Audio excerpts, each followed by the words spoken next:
No, we are Anyway, we are. Hello. I think we'll we're rolling start right now. now. I We'll think start we're now. rolling right now. Yeah. And we're So rolling. we are rolling. Yes, we're rolling. Let's go. So hello everyone. Welcome to Sapiens Playground. I'm very happy to invite our next guest and to welcome our next guest, which is Omari, or the how you call yourself on Instagram, the Calisthenics Ambassador, which is a cool Yes, I'm the name. Calisthenics Ambassador. Yes. Super cool name. Let's make a brief introduction. I'll ask you three short questions, and then you can talk more about who you are and what you're doing. So the three questions are: what's your full name? What's your favorite food? And what's your favorite exercise? Just asking Awesome. this every guest in the beginning to Okay, my full get name is going. Omari Jinaki. It's a Swahili name. And my last name, only me and my sister have that last name. So my parents do not have that last name. So it means Oh, God the highest. We gave praises and he came, and proud of oneself. My that's what your favorite, name means. yes. Oh, cool. That's crazy. It is very cool. That's funny because I think it's three words in your name, and you just said a whole sentence in English. Yeah. Yeah, each That's word funny. has like a full sentence paragraph meaning attached to it. Yeah. Yeah, Wow. each name. Yeah. Wow, that's insane. Favorite food, I guess I got to be honest, because the first thing Yeah. that popped in my head, like my imagination, is there's a big giant deep dish pizza from Giordano's right here. I don't know if you can see it, but I can see it. So I got to say that's my favorite food. All right. All right. Yeah. Better be honest than yeah. Yeah, it's definitely not like, a spinach shake. That did not pop Wow. in my head. Who could guess? Everyone was thinking it's a spinach shake.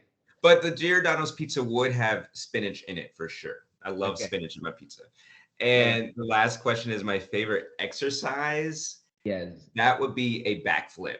I A love to backflip. tumble and Wow. do backflips.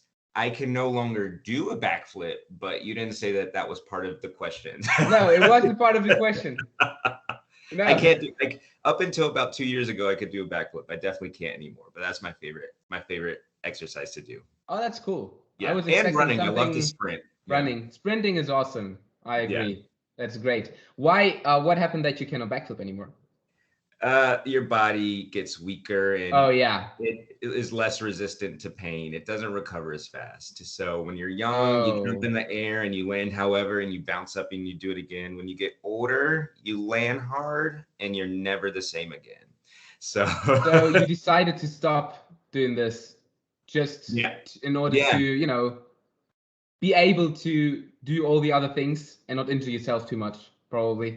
You're totally right. That's why I like Yeah. calisthenics. I can keep doing it when I'm old. I can probably do it when I'm 50, 60. I'll be all right. But backflips, nope. That's something for people in their 30s at the oldest.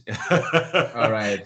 All right. But there was actually a challenge, a backflip challenge a couple years ago before COVID, and somebody tagged me in it. And I tried to do the challenge and I could not complete a backflip. So that was the moment I quit. Oh, I realized it's over. yeah, yeah. But maybe then at that point, I'm not sure if starting training the backflip again would be the best idea. You know. It could come back again. There's a gymnast called Alexei Nemov. He's a Russian Mhm. gymnast who was Olympic champion, and he's about 45. He still does backflips. He does them in a Yeah. safer setting, but I think it's something I Yeah. could get back. It doesn't have to go forever, but now I haven't focused on it enough. So if it's helpful, I'll Yeah. send you a video of me doing awesome backflips back in the day. Back in the day when I was like 35, young and Sure fresh. thing. Make sure to send me some video. That's gonna be great.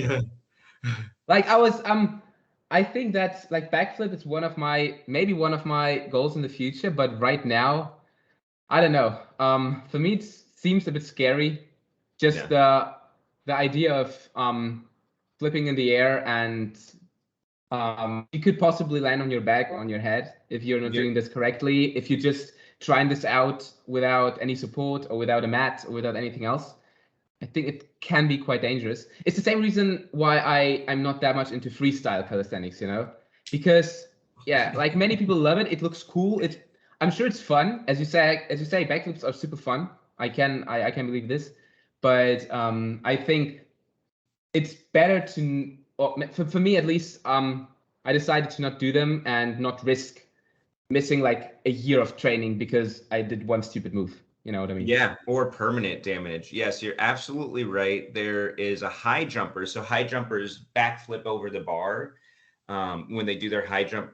There's a high jumper who was just joking around, showing somebody his backflip Mm. that he does for high jump. He landed on his neck. He's paralyzed from the neck down. See, yeah, So you're exactly right. It's very dangerous. I tell in yeah. freestyle, they do it with no mats, so usually over concrete, over the grass or dirt. Very dangerous. Even if you don't get Oh yeah. paralyzed, there's a kid, not even a kid, he's probably like 25. To me, it seems like a kid. He was doing some freestyle stuff. He went for the bar. He didn't quite get it. He landed kind of like if you do a belly flop in the pool, Oh belly shit. flop flat on his chest, the same way you On would the in a floor, pool right? on the floor. His Wow. lungs detached from his rib Oh my cage. They God. ripped off. Holy And cow. that's something that it's inside your body. It's really hard to fix that. So even if you don't get paralyzed, there's serious stuff that can happen. So But he I did would not survive, right? recommend. He did Survive. survive, but I mean, Okay, you don't want because your lungs. this sounds super scary. Yeah, If you don't want like, to. Yeah. you know, oh So I yeah, all would. right.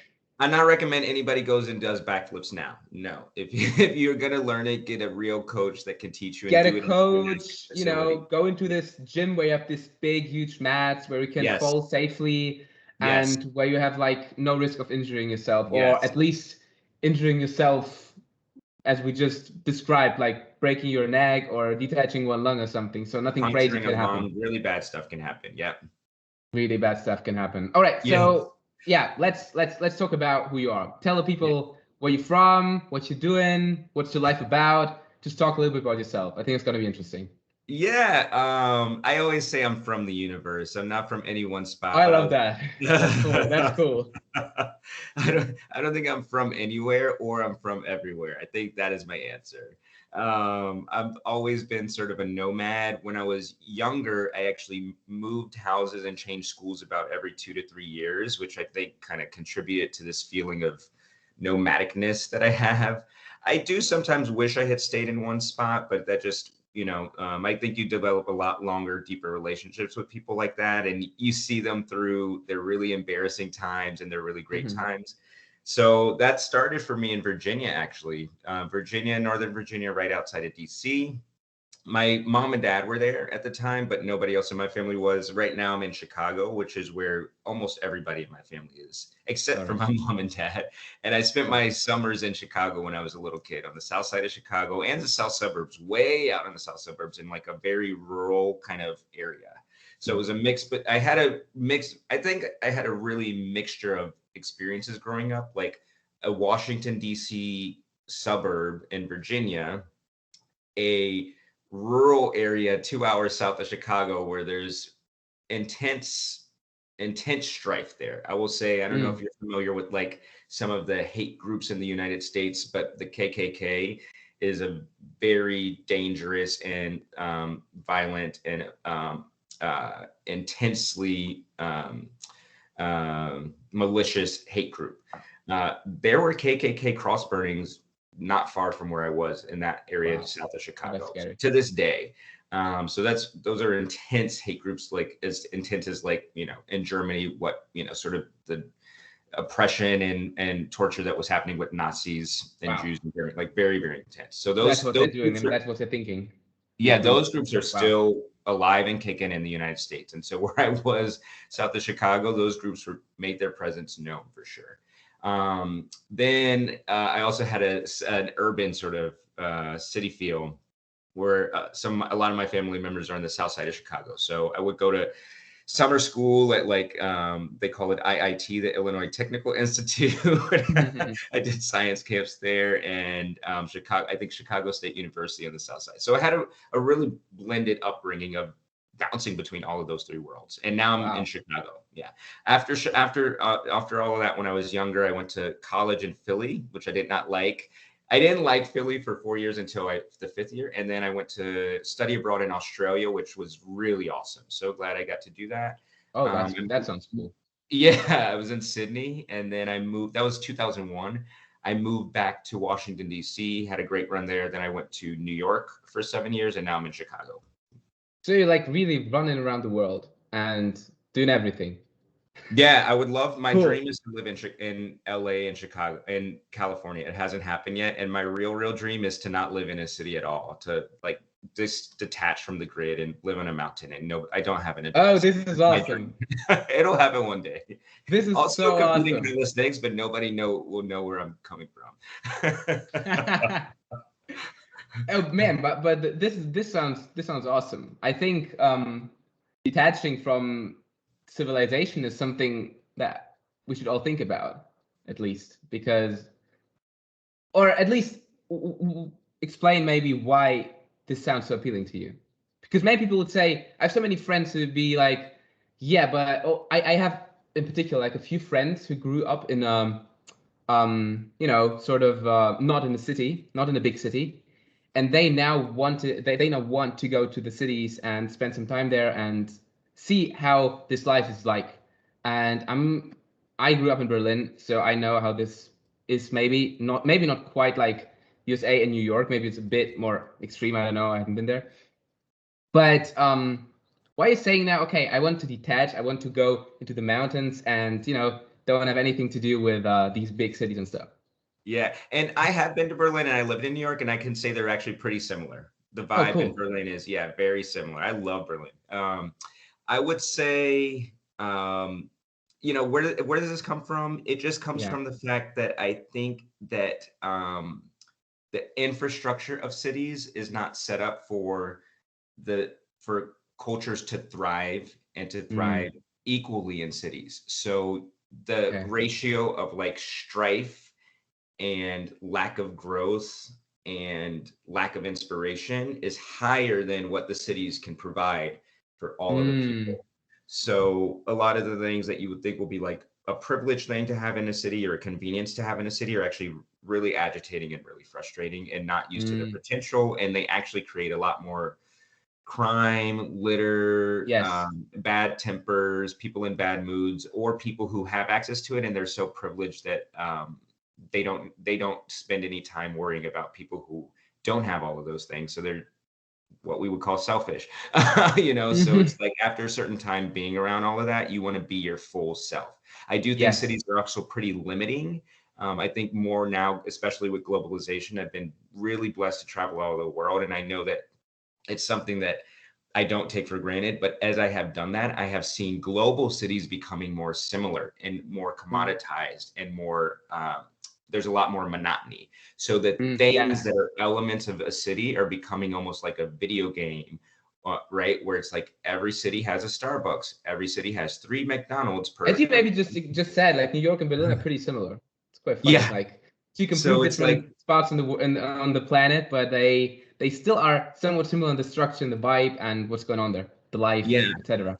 So it's basically like cities are becoming predictable. And I actually think they limit people because rather than flourishing with culture that just thrives unbridled, they say that if you do culture, this is what you do. You are an artist at an art institute. And if you're Yeah. a dancer, you take this route. And if you're a singer, you take this route. It's like these are the buckets we can Yeah. plug into where you fit. And there's only like 10 options. And I just think there's not enough freedom of spirit. And I think when you really get away from all that, you find out who you really are. Once you're, what you find. And so I am trying to be who I really am, and I want to be who I really am. But I realize that a lot of us are product of our environment. So I need to change my environment to fully be that person. Yeah, makes sense. No, absolutely agree. I've been on vacation a couple of weeks ago, and I went to Liechtenstein. Do you know Liechtenstein? I know It's the name, but I don't know it's much more it's a than that. country. It's a very tiny country. It's like 38,000 people living in the whole country. It's like very, very, very tiny. It's between Austria and Switzerland. I think I And saw your pictures. yeah, exactly. I did a post about this, and no, it was just the same. It was like, oh my gosh, I want to live here. It's so awesome. It's like mountains everywhere, and all people are happy, and you have this also detachment from everything you just explained. It was Yeah. awesome. So I can understand where it's coming from. Absolutely. Yeah. Yeah. So now let's maybe shift gears a little bit. Let's talk a little bit about your calisthenics journey. Yeah. You're a calisthenics ambassador. You train a lot. You compete a lot. You try to share wisdom. So maybe tell us when you started with calisthenics or with in general. Maybe you take how did you find your path towards like training? Maybe you did something else before. Just tell us what you did in terms of Yeah. sports and working out. Yeah, I never really go fully into the depth of this story, but I'll go a little bit deeper today. One thing I always say is like, if I Yeah, die, somebody should know my real story. exactly. But you also have to really protect and keep sacred those things that are really have shifted your life, because when people know those things, they take advantage of those things, which is one reason I share not in a lot of detail or depth. But I've always been super athletic. I've loved I didn't even know what sports were, and I loved them. Like, you didn't have to tell me it was a sport. I loved to move my body, and I was pretty proficient at it. When I was a little kid, I was very small, but I was always like the fastest kid in my school. You know, and that's Nice. not saying anything about that. That's just saying like I had so much exuberance and energy that like could not be contained. And that's actually a lie. That my best friend, he was always the fastest in school. I was the second fastest, so I lied. All right, you were the second fastest, but you were always the kid who was always jumping around, running around, and just always the Yeah. one who's moving. Yeah, I had my reflexes were like super sharp, and I think they still are pretty good. So I love movement, and I loved anything somebody introduced me to, whether it was like, except for water sports. I was never really great at swimming and water sports. But anything people introduced me to, I loved it. I was like, what are the rules? How do we play this? Like, let's do this, you know? And so that activity was something I always had. And when I was a kid, actually, we had the presidential physical fitness test, which kids in America don't have anymore, and it's actually really sad. Very Um, sad, yeah. If you yeah, look at we the were. kids, it's very sad what's going on in America, or Yeah, not only in America, like all over the world. yeah, If you we look at the were. kids, real pity. Yeah, I remember getting the president was George Bush at the time and Bill Clinton, and they signed documents for every kid in the United States who did these physical tests. I still Oh, have that's it, like, cool. signed by Bill Clinton, Nice. and it's like a stamp signature. But Yeah, now, yeah. but we were required to do like the broad jump in a certain number of feet. We had to run the mile in a certain amount of time. We had to be able to do a certain number of pull-ups. We had to be able to stretch a certain way. There were all these physical tests we had to do, and we had to. You either passed it or not, and then you were ranked by your status. I love Oh, that. So I that's think I awesome. always loved that concept of sports and rankings. Even when I was like in Competing, first. like competition. You're always like competing from the very beginning. Yeah, yeah.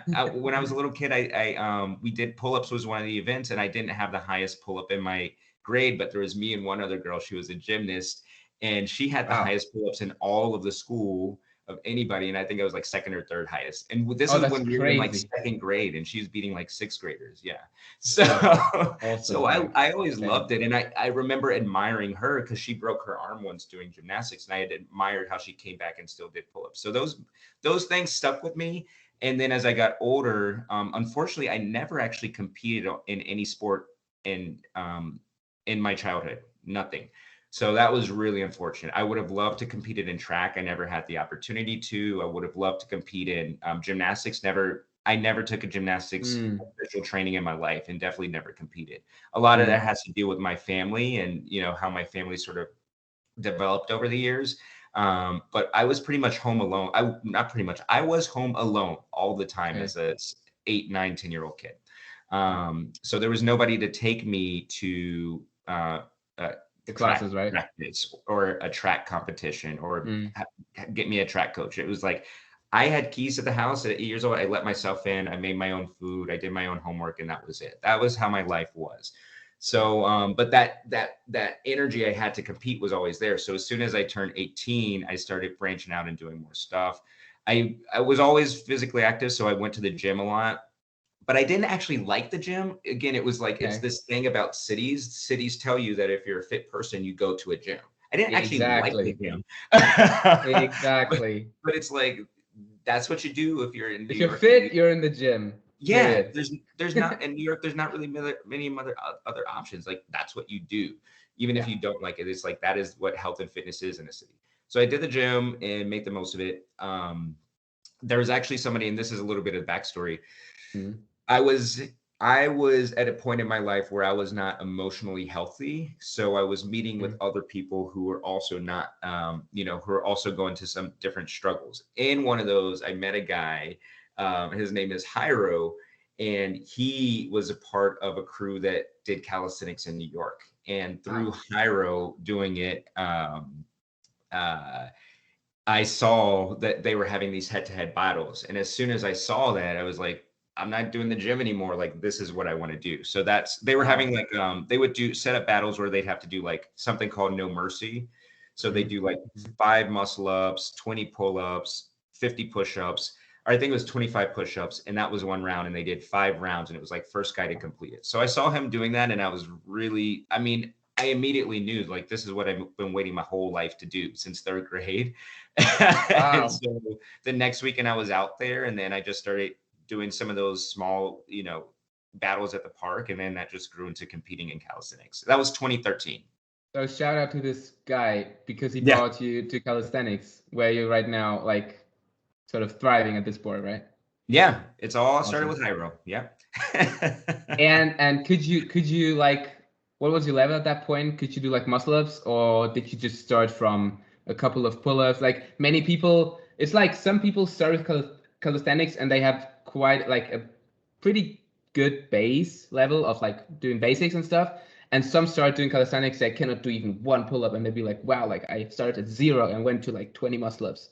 So what was your level at that time?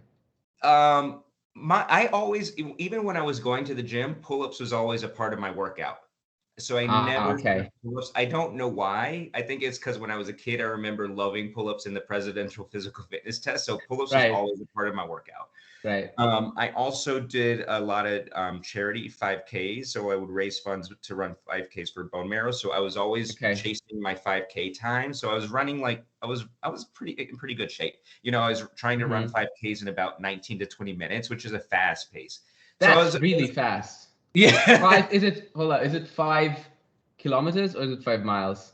5 kilometers. You're talking, 5 kilometers. Okay. 5 miles would be out of this world, but yeah. But 5 kilometers, it's still super fast. Like, you really need to train for that. You cannot just ask someone to run 5K below 20 minutes. Yeah, and I don't think I hit 20 minutes on the ground, but like on the treadmill, I would be in the 20 to 22 minute range. Maybe one time I was under 20 minutes. But the point is, I was pushing for that. So I was I was pretty primed to like take on calisthenics. I would say my form was actually better than before I started competing, because I didn't have all of those bad habits and bad examples that I saw people do. But I was pretty good. I could again, because I did gymnastics, my muscle up was more like a kip up in gymnastics, less like a muscle up. So it was ready to go, but I just had to change the technique. Pull-ups were there, and so you had the strength for muscle up. You had the strength to do a muscle up. Strength to do the muscle up for sure, because I've been used to swinging on the bar, doing everything in gymnastics. Cool. And push-ups were not there. Push-ups were definitely weak for me. Yeah. Wow. Oh wow. All right. So what were you saying? What was the first set you were doing? Do you remember the moment, the first set you did on the bar, the first competition or anything? I do remember my first competition really well. It was a Wingate 3-minute pull-up contest. So you had 3 minutes to do as many pull-ups as you want. And that was it. There was no other events. And what I do remember about that is there were like 7 categories of people. So then it turned out in some categories, there were only like 2 competitors. In some categories, there were like 9 competitors. I think I remember that competition because that was when I'm very analytical, and I took down everybody's numbers on a piece of paper, and then I went home and put it in a spreadsheet and shared it with people. I remember this trophy that for the winner was like taller than the winner. It was like a 6-foot tall trophy. And wow. They only gave out 1. It was gigantic. Okay. I love the event. I do remember some aspects of it that I didn't love. So I noticed, for instance, I remember when before I even got on the bar, there were a couple people kind of like mean eyeing me, kind of like giving me a little scowl. Okay. And there were a couple people saying stuff to me like, I'm not going to do anything. Who are you? You're not going to do anything worthwhile. Like, what are you going to do on the bar?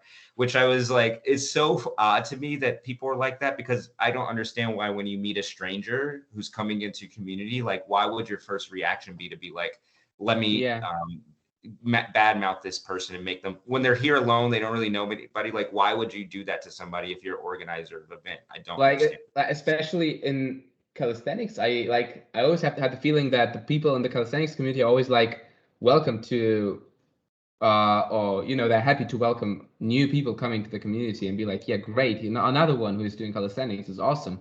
So it's really strange what you're telling here. You would think so. I noticed that. So, like when Yeah. I saw you in Berlin, that's why I was so appreciative of how you all treated me, because I flew across the world to be there. I was by Right. myself and I felt so welcome there. Most arenas I go to in the United States, I do not feel welcome. And it's Oh, not even really? like a sentiment that I have. It's like specific words that people say to me, like, Wow. when I was brand new, like, what are you doing here? Like, you're not going to do anything. You're really going to do something. And maybe it's a part of the culture, that's how they toughen people up, or that's how they test your resolve, or see if you're, they're doing it. They're not doing it to be Possible. mean. They're trying to push you around and see if you stand up for yourself. But Mm. regardless, there's no need for that at all. But I also realize that when people do that, they're hurting inside. They're emotionally broken, and they have scars and torment within themselves that they have not healed. So they're the ones that are in pain, and they're trying to overcome that pain in an unhealthy way, which is to hurt other people. Exactly. So like step away. Anyway, when I got on the bar, the same guy, and there was more than one, but I do remember this particular guy, his eyes lit up and he was like, whoa, because I got on the bar and my first clip of pull-ups was like somewhere between, it was high, it was above 19 and it might have been in the 20s, whereas most people were doing like 10 to 12 in their first clip. So he was like, I didn't expect you to do 20 something in your first clip. I thought you were going to do like 6.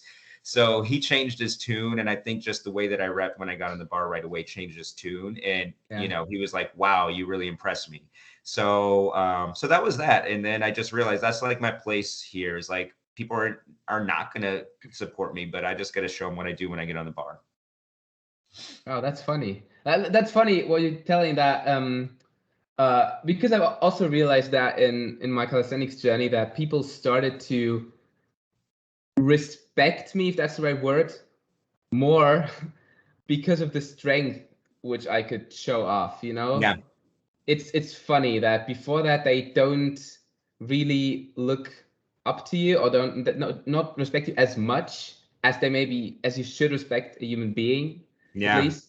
And then if you just show you that just I was like, when you show them, see, I can do like muscle ups, you're not really showing them what you can do, but you just doing your reps, and they see this and they'll be like, oh my gosh, like he's a crazy guy, probably I should have more respect for him. I wonder why people do this. It's kind of funny that you need this skill, and you need this, I don't know, to show something in order to gain the respect from other people.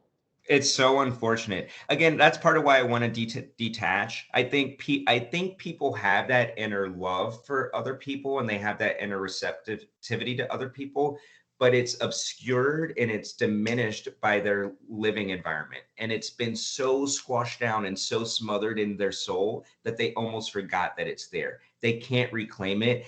And even if they want to reclaim it, they don't have time to, because of all of the distractions and all of the stress and anxiety around them. They can't stop and like go get their soul, like find that soul that they had, that was innate within them from birth, that they had through childhood. It's just smashed down and kicked aside, and it's there. It's like, look at me, look at me. It's definitely there. It's like a little seed in the ground that's like, you're not watering it, but that seed is going to grow if you water it, but they never get the chance. And if they think about watering it, then they have like 20 other distractions, good distractions and bad distractions in their life.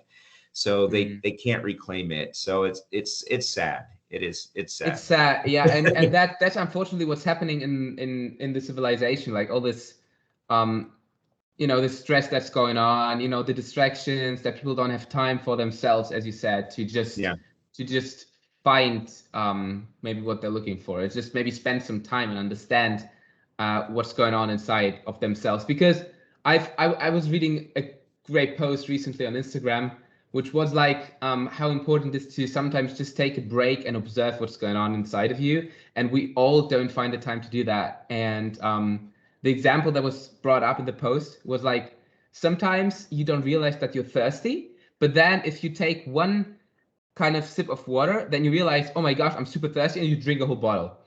And maybe the exact same thing can happen if you like take a moment to focus on yourself and you see a tiny amount of sadness, then you realize, oh my gosh, I have a whole sea of problem, or I don't know, like stuff going on, unsolved things going on in my soul, which I should actually take care of. Yes. And the only reason I'm smiling, this is a very serious topic, but I'm smiling because I was just telling somebody about this. I don't know if you know the show Oh, really? Friends. You were telling about someone about that. Yeah. Do you know the TV show Friends? Um, I think not. Is it an American show?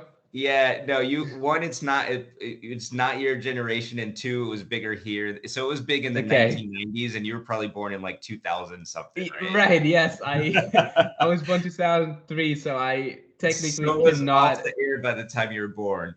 All Anyway, it's right. like in the 90s, it was the biggest show in the world. But there's an episode where Chandler had never cried in his life, and it was exactly the same thing. Once he had one tear, he Mm. started crying about everything for the whole episode. It was really funny. But I was just telling somebody that it's exactly what you said. Yeah. People don't know how sad or thirsty they are for real Right. human connection, and then they have it and they're overwhelmed. So I think one of the things, like you said, where you went on the trip, is living in awe is something that keeps you connected to your soul and the universe and the world and your potential and your real sentiments and like what you really want to think and say and feel. And so the world is awesome. It's beautiful. It's so much wonder, but most people don't see it. So you have to give Yes. yourself experiences where you experience the awe of the world, whether it's like going to a symphony and realizing there are people who dedicate their lives to playing music and they're crazy Yes. exceptional, or it's just seeing the natural world for what it is and all the animals Yes. that there are and the amazingness of like the diversity of animals and what they can do that we can't do and how did they get that skill,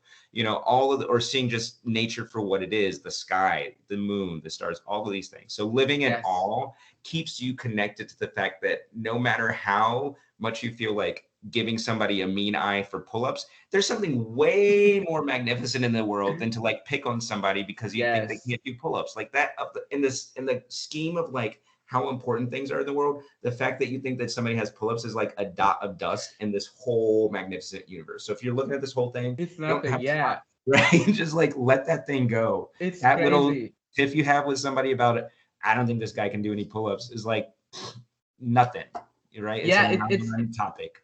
It's crazy. It's great, but it's a super important topic because people, I don't know, they maybe sometimes they fear to do this because they'd be like, what if, I don't know. I feel like there's like a study.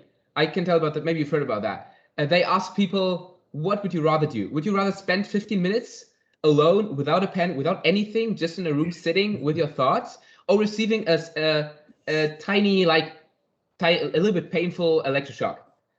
And I don't know, like 2/3 or something, they said, "Oh no, I don't want to. I don't want to be in this room. Give me the shock, and I'm good."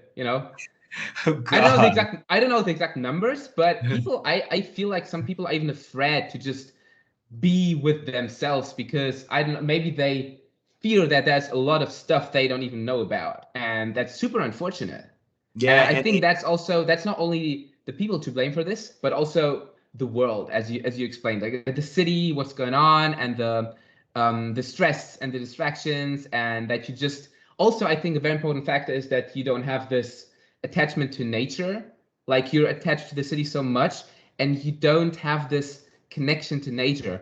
And the more I spend time in nature, the more I realize, the more I want to spend time. It's funny, when I was more in the city, I didn't really think much about it. But now, when I'm more outside and in my garden, and when I went to Liechtenstein and everything, I'd be like, I want to go out of the city. I want to go outside in the nature. So yeah. No, everything you said is spot on. That's not surprising to me about the 15 minutes, only because I interact with enough people that I realize that. But yeah, one thing you said that was critical is it's not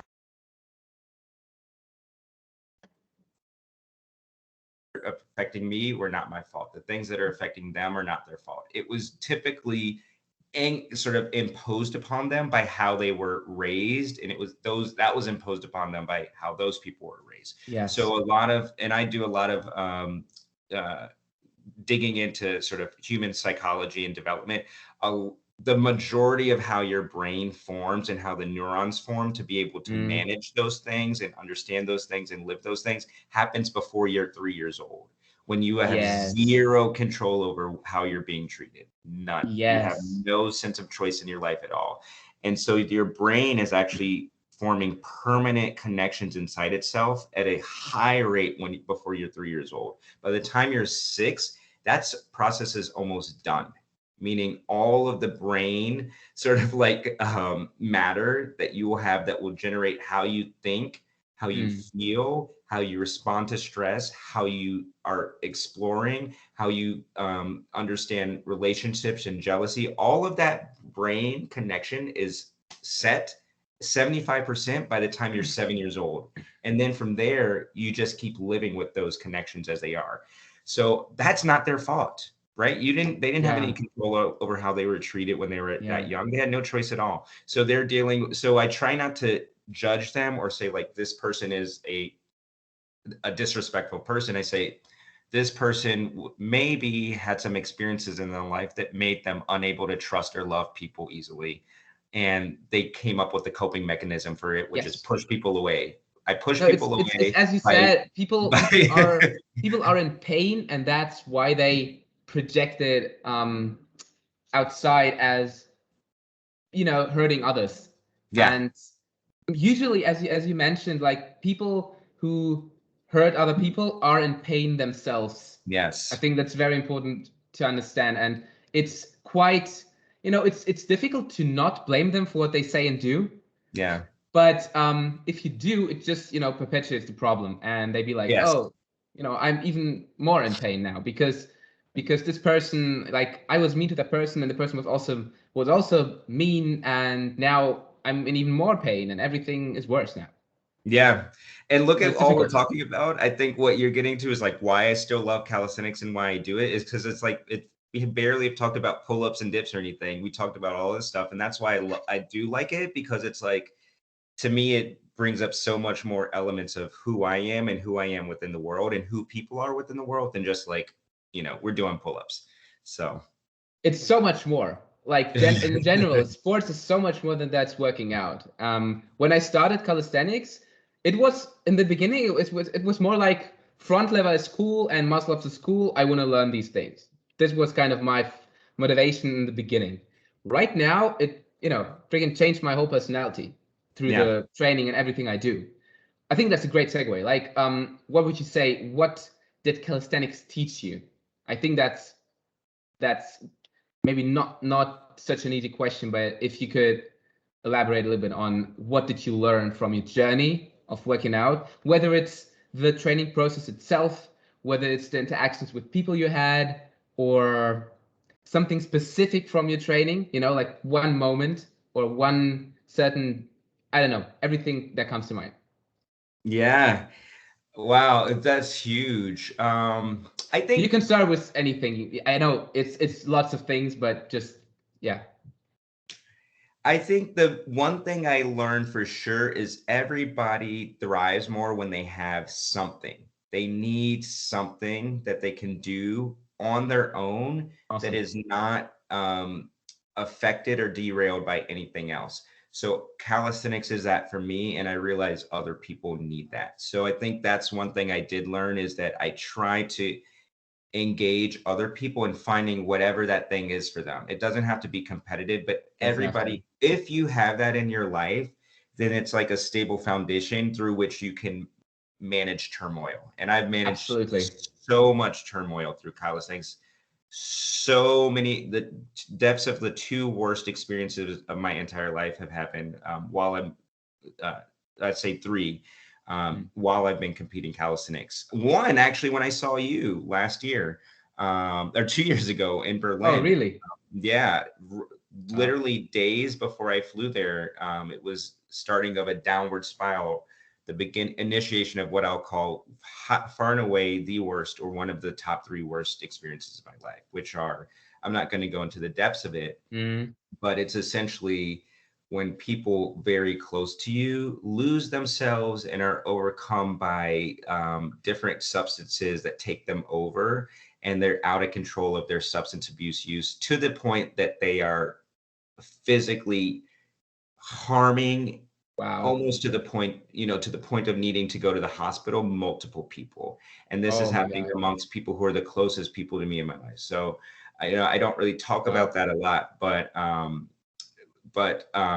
when I was there in Berlin, when I saw you, um, there was a lot on top of me that I was thinking I should be back where I was for to deal with. But I also was blessed that I had calisthenics and you and all the people there to kind of give me a sense of stability. Because without that, I probably would have spiraled downward also, you know? So it makes me realize that everybody needs that. I think that's probably something to hold on, right? Yeah. Yeah. And then I think the second thing that first comes to mind is when I first started doing calisthenics in Chicago, I was always outside and I spend so much time looking at the sky and the stars and the moon.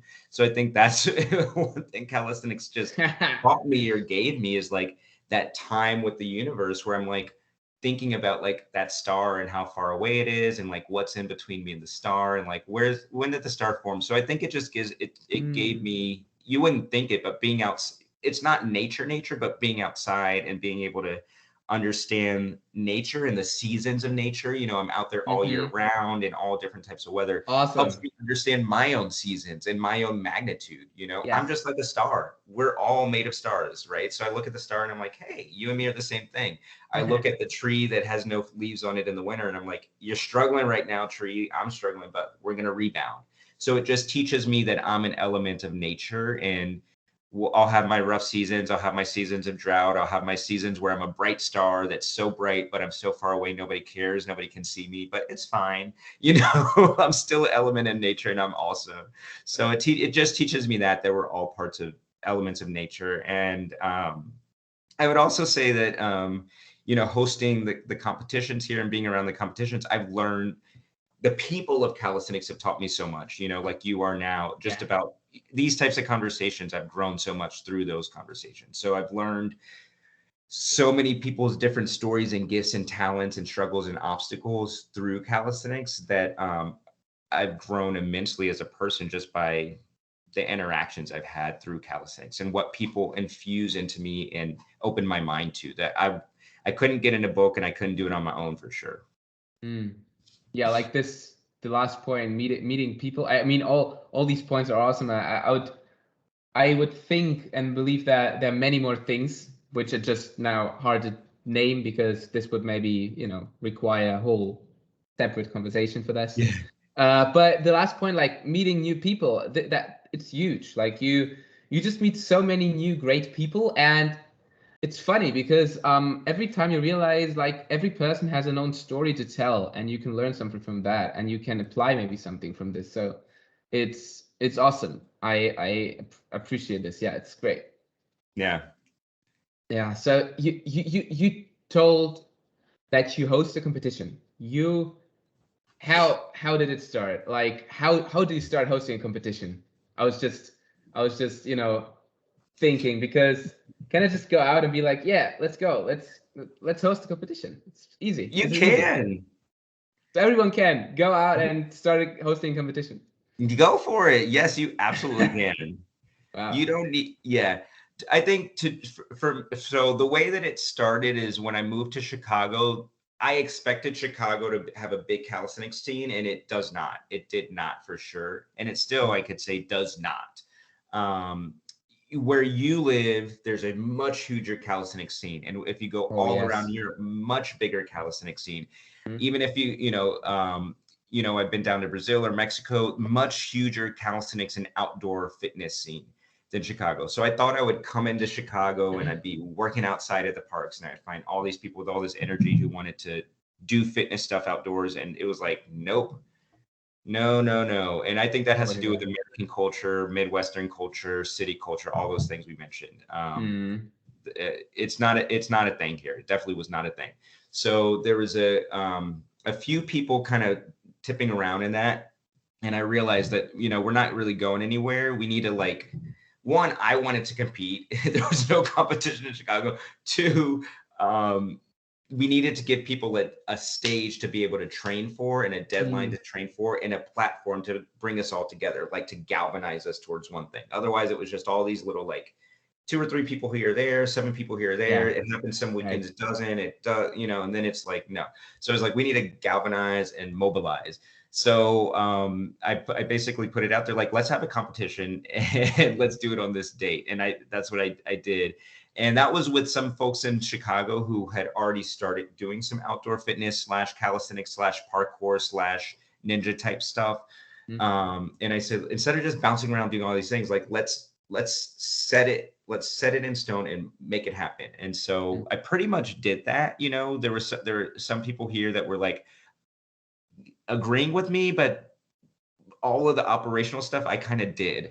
I did. It's like they're like, yeah, that's a good idea, but then they don't do that much.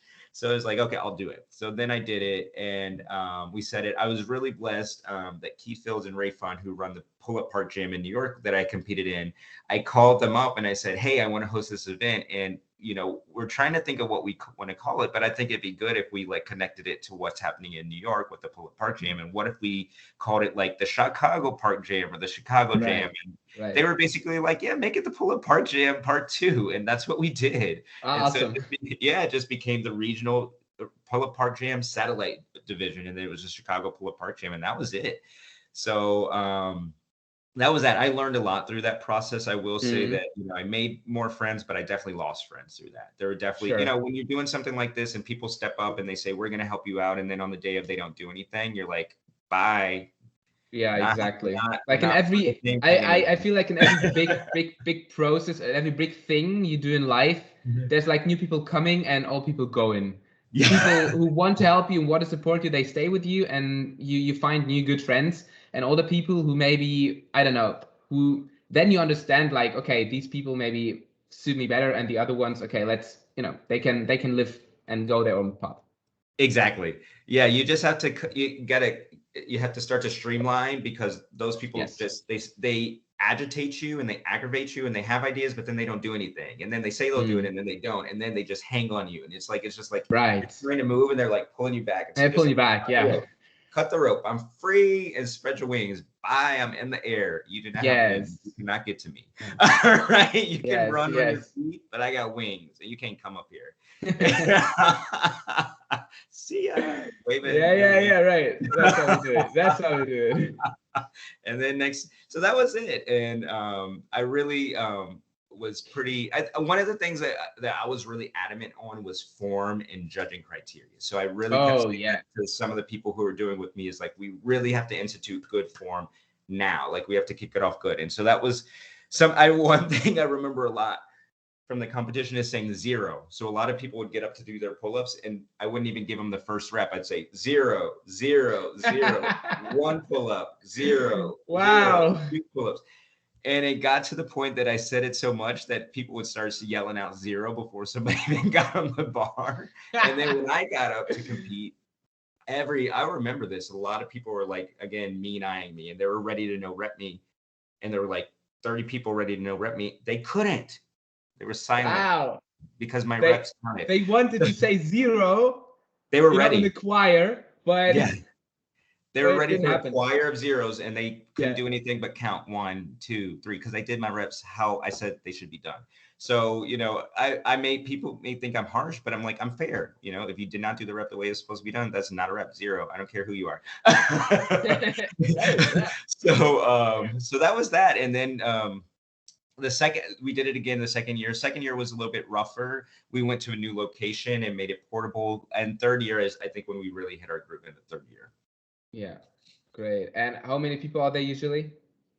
It's about 30 to 40 per year. We had one year where we had like 80 to 100 people. And then this year I've started limiting it because I saw the growth happening and people are like, growth is good. I actually don't think the growth is good. I think the larger your population gets, especially the less disconnected it gets from calisthenics, you invite in more people who are peripheral members of the calisthenics community, and they don't care about the calisthenics community, and they start to harm the calisthenics community, and they have bad seeds and bad blood that seeps in. So a lot of bad energy is starting to seep in from people who are like, they're kind of into calisthenics, but they're also into like skateboarding, and they're also into like house dancing. That like calisthenics is not their passion and their love. So if they come in and like make a disaster of this competition, they don't really care because it's not really their community. So I don't think that growth is big. I think you need to have like control, like kind of like purposeful growth with, and that can happen with a smaller group of people. And also when you have more of those people, they're making the logistics a lot harder, but they're not cultivating the community. They're actually worsening and lessening and detracting from the community. So you're doing more work for more people that are actually making a worse vibe at your event and actually not doing reps in the right way. It's like, why do I have to judge 30 more people who don't know how to do the reps because they never read the rules? I don't want 30 people who don't know the rules at my competition. So if you don't know the rules, I'll see you never. When you're ready to learn the rules, come. Okay. I put a lot of time into making the rules and the equipment and putting the rules on the website. If you're coming here and you're asking me, hey, what are the rules for pull-ups? That means you never read the rules. So you should not be here. You know, and I'm not sad about saying that at all.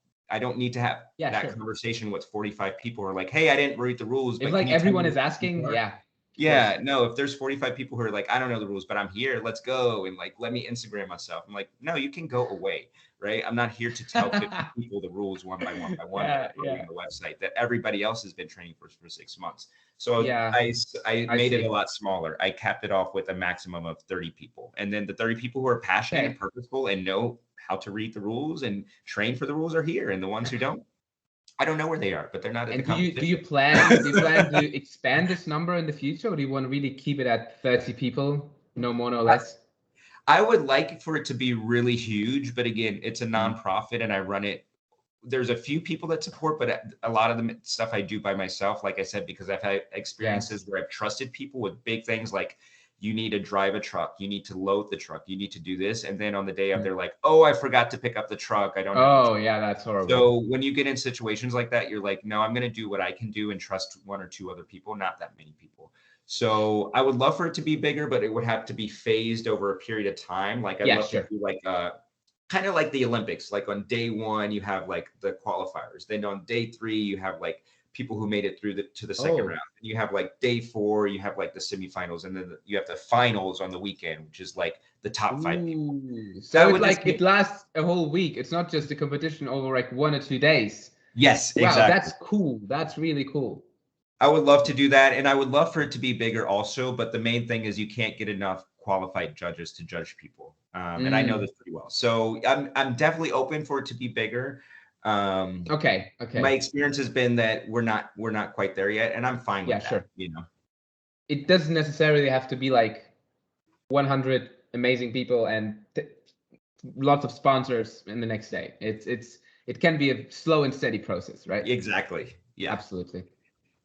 So maybe let's talk about form a little bit, because you were like talking about competing and 0 reps and everything. So you have these. We're not gonna name the rules for the people, because now they're gonna run to you and ask for the rules. They can read it on the website, whatever. Yeah. Just a question I wanted to ask: are you as strict with the form in your usual training? Because I realized over the years that training form and competition form can differ. And I have an opinion that you don't necessarily have to be like perfect form every single time you train, and that sometimes it can be extremely beneficial to break the form in order to do a couple more reps, which can lead to bigger progress in the long term. So what's your take on this? All I can say is, with the approach that you mentioned, I can't say if it's better or not because I haven't done it. All right. So you're like always amazing form according to your rules when you do every single rep. I will definitely admit, like if I'm doing muscle ups, I will break the form as I continue to do muscle ups. But it's not because I say, oh, I'm going to break the form on this. It's like I'm trying to maintain my cleanest form, but my body can no longer do it. I no longer can do a muscle up with perfectly straight knees, but I will keep doing muscle ups in my workout. So that's absolutely true. I think another example of that is on pull-ups. I try to pull high, but there comes a point where I can't pull that high. So what I'll say is, what I usually do is like, even you are in my workouts. So in my workouts, I write like I'm doing Cali Games muscle ups, or I'm doing like Eindhoven pull-ups, or I'm doing Chicago push-ups. Oh. So as I get into my workout, I make sure that my form will meet the competitive standards of different places around the world. And so even if my form becomes less awesome, it still counts as a rep somewhere. There's somewhere where I can go and compete where it counts as a rep. So yeah. Well, this wouldn't count as a rep here in Chicago, and it definitely wouldn't count as a rep in Netherlands, but it'll count in a rep. I'm not going to name the city, but we know some of the cities. It'll count as a rep there. So it won't be my perfect ideal form that I would like, but it's still a valid rep, a competitively valid rep. Absolutely. Yeah. Yeah. And that's my goal. That's your approach. Okay. Yeah, because like, I think it depends on what your goal really is, I would suggest. Because if, for example, my goal is to achieve, let's say, like 50 pull-ups in a row, okay? Then I think it will, or I don't know, because I cannot do 50 pull-ups in a row. But I've heard from a man who's called, do you know Ruslan Saibov? He was one of the judges in Cali Games. Yeah, I judged him in New York, and he judged me over there. Awesome. Yeah. He's cool. I've had him on the podcast. He's awesome. Yeah, and his approach is basically like try to get as close as possible to the number with the best form you can do, basically. And even if it's like half rep pull-ups, try to do the number you're aiming for. If it's like 50 pull-ups, try to do them no matter what, but try to do like the movement in the arm, the 50 reps. And then with time, kind of cleaning up the form, increasing the range of motion until you reach the 50 pull-ups in a row with good form. You know what I mean? So that's kind of my take on this, that it's maybe not always necessary to have this perfect Chicago style pull-up form for the example of pull-ups. I don't know. I think it depends on your goal. If your goal is to get the cleanest form possible for competition, then maybe it makes sense to train more for this. If it's, I don't know, for muscle building purposes, you can like play around with the tempo and everything. If it's just reps, maybe you can have a different approach. Yes, you know what, and you both bring up what you just said and what you mentioned about Saibov. You both bring up good points. So I started playing the guitar recently, and so I think guitar is probably like the equivalent to somebody entering calisthenics. Like I'm new to it, or like you going for 50 pull-ups when you can't do pull-ups. I just was doing a couple of songs yesterday, and I cannot play them technically perfect, but I still do it at the right tempo because I know if I keep doing it bad, then it will get better over time, right? Better each time. So I can understand how somebody's like, I'm going to do my 50 pull-ups with bad form, and then next time I'm going to do the first 3 with good form and 47 with bad form, and then 6 with good form, and then 34 with bad form, all this sort of stuff. So it's the same exact thing I'm doing on the guitar. When I'm playing, I know it's bad technique. I know that the notes are out of tune, but I keep going from that strong and go through the whole song because next time I do it, it's going to be 1.05% better. So I can definitely see that. And then also where I come from, where I understand where my mentality comes from about I do it with close to, you won't call it perfect form, but like the ideal form. That ideal form or as close to it is also because of my gymnastics and track background, which in gymnastics, if you learn a move with bad technique, 1, it's very dangerous. And 2, it's very hard to unlearn that bad technique, which is the same with like playing a musical instrument like the trumpet or singing. Say you learn, you're supposed to, in gymnastics, you're supposed to do a move in a certain way to, lift your hands and then twist.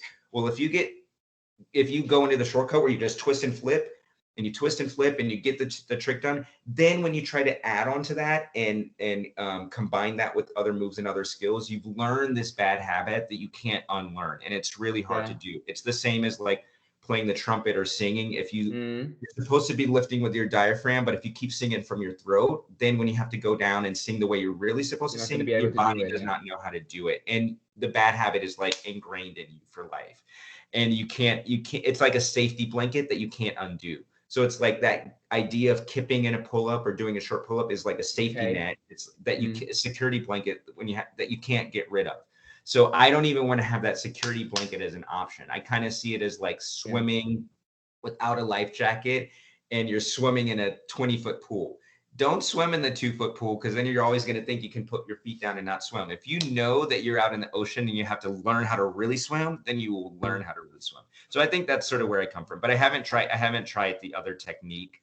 And Yeah. also my results, I've been happy with my results. So I haven't had to shift into that technique Yeah. that much. I mean, that's maybe the most important thing. If it works for you, then who am I to tell you, man, you need to do this differently because I've read that this and that is better. No, like if something works, if this works for Cyboth and he like can do 60 pull-ups plus in a row with decent form, maybe not Chicago form, but you know, decent form which would be valid at competition. I mean, it clearly works for him. Like he's a super strong guy. The question is, yeah, the question is, people are different. Someone needs to be more strict with the form. Someone can be more, someone, you know, that's also a very important point. How you cheat with the form, basically. Is it just, um, decreased range of motion, or is it really kipping that you start learning an entirely different technique? Because if you do the same pull-up just with decreased range of motion, you basically do not change the technique.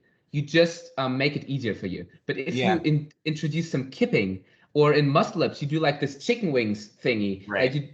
you know, that's a whole different technique. And this is maybe where you can apply what you just said about the gymnastics, that it's going to be very hard to unlearn. Yeah. So that's maybe what you need to distinguish, if it's just keeping the same technique but just, you know, decreasing range of motion, or if it's really changing the technique and putting it on its head and absolutely doing a different exercise. Yes, and also, if I were to be honest with you, I did not train with perfect form for the first 3 or 4 years. So I actually did do what you're doing, but I didn't know that I was doing it. Anybody can look at Okay, my old videos and see my form was not always this way. So sure. essentially, that is what I did. I was always training with less ideal form until I could do the set with better form. But that Mhm. was because I didn't know the right form. But if you look at my dips, if you look at my muscle ups, if you look at my pull ups, for sure, and my push-ups, all of those had less than ideal form than I did now. So essentially Mhm. I did do that. There's a video of me doing like 205 push-ups that I did like in 2017 that I thought was pretty decent form. And now I look at that, I'm like, that's crappy form. So essentially I Yeah. did do that. And then Over later there's time, like you did this over a period of years, not just yeah, in a matter of months that you did, okay, now I do like 10 pull-ups with shitty form, and the next time I do it with better form. Just over the matter of 5 or 10 years, your form cleaned up step by step. And I think that's yes. absolutely natural, because you get stronger and your body gets more used and doing the same movement over again. And that's why you can focus on better form doing the push-ups. So Yeah, that's now absolutely there's videos plausible. of me doing 250 push-ups, and I did one in Netherlands last year, and I have another where it's like it's a 250, but they're all awesome. The 239th looks the same as the second one. So I basically did do that, over a number of years. So I Mm. think that's definitely something that's doable. Also, I think part of us getting out of the city and detaching as we find new ideas. So, like you mentioned, two ways that you can Mm. sort of limit the form, which is doing less good technique and or Okay. doing less range of motion, but there's more Yes. options that you have. So I think Yes. what I Of might course. do is, like, say you were trying to do the 50 pull-ups in a row, what I might do rather than breaking form is I would do 17 pull-ups in a row and take a 30-second break, and then do as many as I can do clean, and then take a 30-second break, and then as many as I Yes. will do Yes. clean. Then what I would do is I'd say, Reduce now the take a break, 20-second break, then a 10-second break, then a 5-second break, then a but one keep the second form, right? yeah, so I would lengthen that 17 pull-ups to 19, and then instead of taking a 30-second break, I would take a 20-second break. So I'm still doing the 50 pull-ups, but I'm like an accordion, shrinking it down into a short amount of time frame. So there are different Yes. ways that I will break technique and give my body a break that don't require Mm. me to break form, To break the form, yeah. So I could probably think of other ones that are just like lessening the rest time. Mm. Um, Mm. yeah. And I think that's many options, and people should probably just try out everything. I mean, you don't have to complete 50 pull-ups tomorrow. You have enough time. Like people have enough time to try out all different sorts of things and find what they like. If they like being completely strict with their form, then they can maybe apply more tricks and things which you just described right now. If they be like, okay, I don't really care, and it's super cool if I like hit so many reps in a row, and it doesn't matter if they like dirty, and maybe they don't even want to compete, it's just about the reps, then go for it. Like Yeah. if competing is not your ultimate goal, you do not necessarily have to keep awesome technique as long as the technique is basically safe. Yeah. I'm all for safe technique. If it can hurt your joints and hurt your tendons and everything, you should not do the technique, regardless of if you want to compete or not. You know Yeah, what I and mean? I totally get that, and I think guitar is helping me understand that too. Like, I don't play Yeah. guitar with right technique, but I love it. So there's people that love calisthenics, and that's like the technique thing is not their thing. So it's like there's a Yes. place for all of us in the world. Yes. Yes. It's maybe like I always think of the muscle up. I always tell people never do the chicken wing muscle up, this thingy where you do go up with one arm, because it's very hard to unlearn. I've had this experience myself.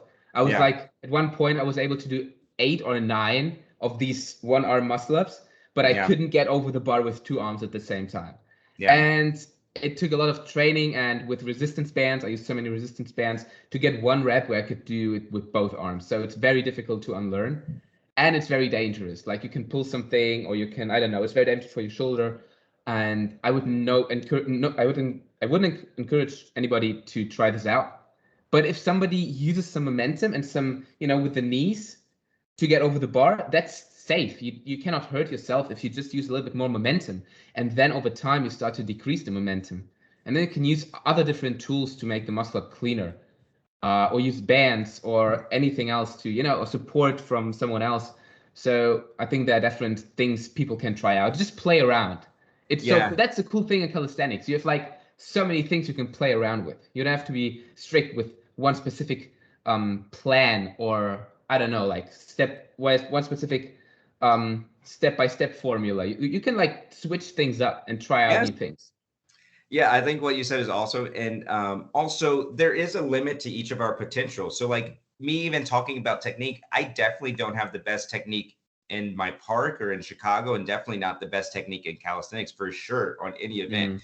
So even though I'm trying to go for the ideal technique, I'm not hitting it, So I have to understand that for everybody, they're doing what they can to get as close to the Yeah, ideal as possible. But for them, that might be their possible, and that's fine. For exactly. me, that's my possible. I look at my push-ups and I'm like, they're not that great. And I know a lot of people have better push-up form than me, but I'm still going for my best ideal form. This is the Yes. best I can do. But I think what I appreciate is when people are like, I'm going for it rather than just disregarding it. If they're Yeah. going for it and they're not hitting it, that's fine. If they understand why they're trying to get it, that's fine, but they're not doing it. But when they just sort of like kick it aside and disregard it and like it's not important and they bring the calisthenics community downward, that's what I'm not here for. That's what I'm like, Yeah. I don't agree with that. So So you would say you would disagree with the statement of um, either perfect form or don't train at all. You would disagree I with this. disagree with that. Yeah. Okay, Because great. I don't have Because perfect like there form are for some sure. people, they'd be like, either you have perfect form or you just stop training, because then there's no point in doing the exercise because you don't have perfect form. Like quality over quantity at any cost. No, Um, I do not have perfect form for sure. And I'm yes, still learning. One thing you mentioned, I'm still learning in calisthenics. So I we just all do. learned Yeah. something in a pull-up yesterday that I never heard about, like where your shoulders are when you pull up to the top. Are they like here or here? I'm like, I never Yeah. heard that before. So every time I'm doing something I think is good or perfect form, I learn something new. So you're never going to get there. You're just going to keep learning, but pursue the growth. And I think you also said something about the creativity is like, there's so much variation I can still do and that everybody can still do, which is why it's Mm. not boring to me yet as a sport. Is it the reason why you switched from the gym to calisthenics? Was it the kind of freedom of doing more different exercise and the variety of things? Or was there like one specific reason? Because someone could be like, why, like gym, you have also like tons of exercises, you can do high rep, you can do this and that, you have competitions, it's all the same. Why like calisthenics? Yeah, I I'm think playing like devil's advocate. Just tell me what's your opinion on this. I think the main thing is like the freedom of the park and the freedom of outdoors. So a Yeah, gym is agree. indoors, and when it's I get that feeling like, I don't know if you're a kid in school and you're a kid in like the summertime and it's getting warm outside and you can see the sun and you can hear like the outdoor summer stuff happening and like you're stuck in school.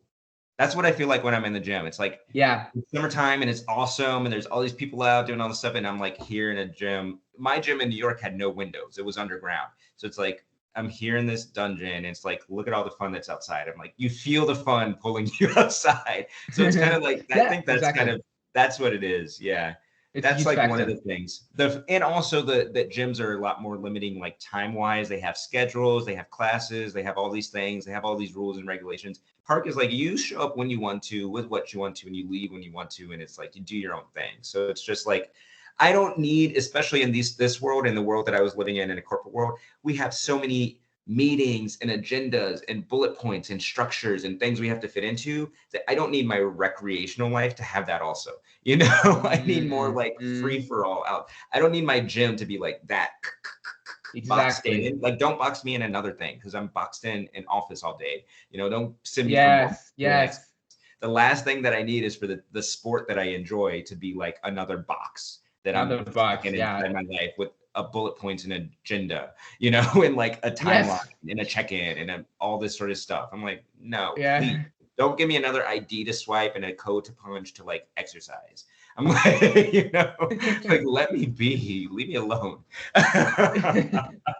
Yeah, I get where you're coming from. Like it's a huge factor. Like being outside, just having this freedom of doing your stuff outside in the park. I think that's huge.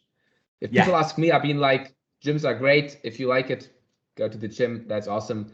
I just enjoy playing around in the park and hanging on these bars and doing stuff with my own body weight. I just enjoy this more. Like it's even hard to explain. I don't know. It's just a feeling that tells me if I think about it, that I don't really even want to go to the gym, even if I don't really have anything against the gym, but park is great. Like I love this so much more for some reason. Yeah, I think one of it is that indoor settings, people are a lot less receptive to like their energies to connect with other people. And outdoor settings, you feel a lot more free. It's why, at bus stops and things like that, strangers will strike up a conversation with each other about nothing. Whereas like indoor settings or in gyms, it's like the social constructs or social norms tell you don't make eye contact with a stranger, don't talk to a stranger. So I think in a park, I've had a lot more random free-for-all conversations that just don't happen in a gym. We try to, but it just doesn't happen because I think the parameters of the environment tell us this is a place where people are here to do what they do, they get it done, and then they leave. They may have 2 or 3 side conversations, but not like they're not talking about like the philosophy of like how human civilization came together, right? They're like, it's like, something quick and easy, and then okay, move on. I'm onto my treadmill. Don't put my phones on. Don't talk to me. Yes. No, it's funny. Like I've never really thought about it this way, but now you're telling this, it's like just because something is inside a building, is in a box, as you said. People just talk less with each other. It's funny, just because it's inside, the gym is inside. People do their thing and they don't really communicate that much. But outside, I talk all the time with random people in the park, and it just happens because for some reason, I don't know. Maybe it has something to do that it's outside. Maybe it's something else which we don't know. But the observation is quite interesting. Yeah, and you can see it in stages. So if there's a room that has a skylight, people act differently in a room with a skylight than a room with no natural light coming in. Then if there's a room that has a complete, they call it like an open air setting where it has no roof, you're still indoors, but it has an open air. People act differently with an open air. And that's why when they go to restaurants, it's like, do you want to sit indoors or outdoors? People sit outdoors on the patio. Suddenly they're totally different people than if they're sitting indoors at the dining room, because a dining room in a white cloth says this is how we behave, whereas a patio says you're a little bit more of yourself and you don't have regimented behavior norms you have to follow. So it's just that on a broader scale. It's like a continuum of freedom. Wow. Yeah, that's awesome. People just go outside. Like I think there's nothing better you can do for yourself. As an investment for your health, go into the sun, go outside, spend some time in the air, in the sun, with people, in the nature. It can be a park. It can be just going out, even if it's not nature, just going outside will make your life better. Just try it out and you'll feel good. Yes. I think that's kind of takeaway here from this whole thing. I wanted to address one thing. Yeah, I wanted to ask you what are your next big goals, or do you have any goals? Maybe first in terms of calisthenics, maybe something you want to achieve, like 50,000, like 50 reps in a row in pull-ups or something different. Is there something in calisthenics or maybe something else in life that's going on where we'd say, okay, that's what I'm going for right now?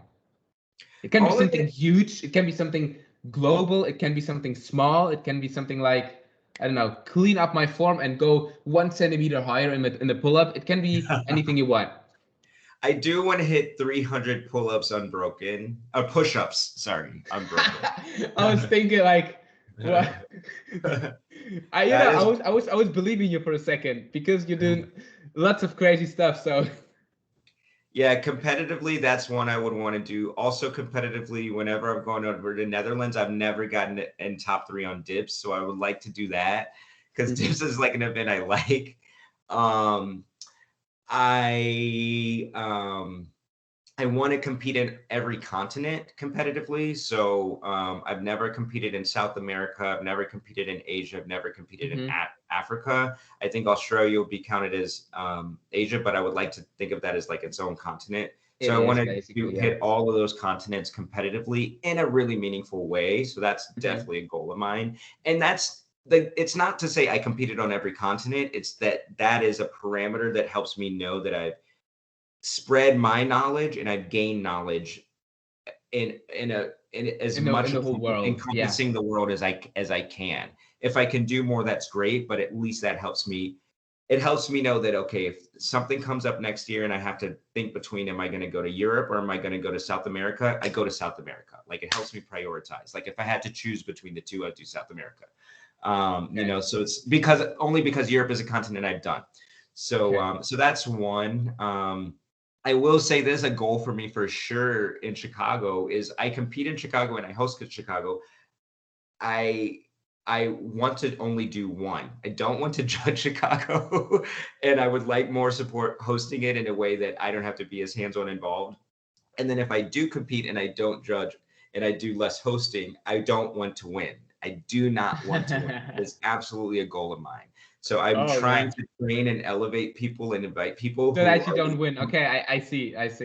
yeah, I Get it. want people to like smack me down and knock me to like 7th place, but I'm still going to hit my like big numbers. Like, it's not, you know, it's not like I got worse. It's like I'm still at my level, but people came in and they're now better. That's what I want. And I'm like, I got 7th place this year, but you know, I did 35 pull-ups and that was 7th place. That would be awesome to me. Or I hit 33 and that was 7th, and there were like 5 people who hit like 36 and above. Like, that would be awesome. So that's that. I think those are the immediate things that I think about. You mentioned some other stuff that were like more philosophical. Those are like my tangible goals. Yeah, there's probably other philosophical stuff that you need sure. a whole nother podcast for. Oh yeah, you definitely need, like, there's so much things you can dive into. One thing that just popped into my mind was your whole sort of injury story, because as far as I could tell from your Instagram account, you had several moments where you needed to where something happened. Maybe you could talk a little bit about what happened, that you needed to start again from, like, you were thrown back and you could not really train for a while. So what was going on? Yeah, you know, and it was so interesting to me is my whole life I never broke a bone, never got injured in all the sports that I did. Like, I'm very active, but I'm smart. Like, I'm not an idiot, you know, and I love doing what I do. So I don't want to do something that's going to stop me from doing it. And then That's very smart. Yeah. lo and behold, in my late 30s, I started breaking stuff. First one was a bike accident. I got doored by a car. I could have been easily killed, or paralyzed or whatever. I was riding my bike. Car door opened right in front of me. I flew over the windshield and I rolled, and there was another car driving full speed next to me. So if I had rolled, I had to control myself to roll away from the traffic. And I was very blessed, very, very blessed with how the cars were situated that gave me a space to roll into. If I didn't have that, there was an empty space in the street. If there was not, I would have hit another car and then been thrown into the middle of the street and run over. So that was that. All I did was I broke a thumb. Like, out of all the things that could happen to me, I broke a thumb. Like, I came out good. Okay.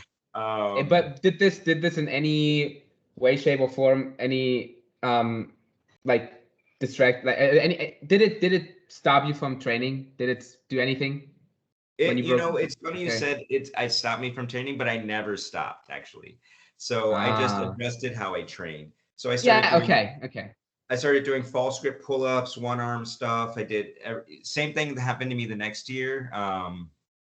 I would do a lot of one arm stuff, a lot of visualization. I would do like air. You can just move the air. Like you could like tense up your chest right now and pretend like you're doing a push-up, and you actually feel that. So I did a lot of Yeah. Sure. air Okay. reps.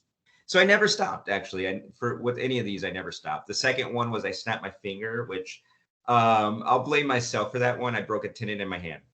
And this is why Oh I say man. people need to gradually be increased into what they're doing. Sort of like you in the 50 pull-ups. One of the reasons you need to be gradually introduced to that is that your tendons, joints, and ligaments are not tough enough yet to hold, bear all of those reps. So Yeah. I took on somebody else's training program who's much more proficient at muscle ups than me, and their training program is 150 muscle ups 5 days a week. So I started doing that, Oh. but for my level where I was doing 25. Every day of these Yeah, 5 days a week, you do yeah. 150 muscle ups. Yeah, Oh yeah, man, that's ridiculous.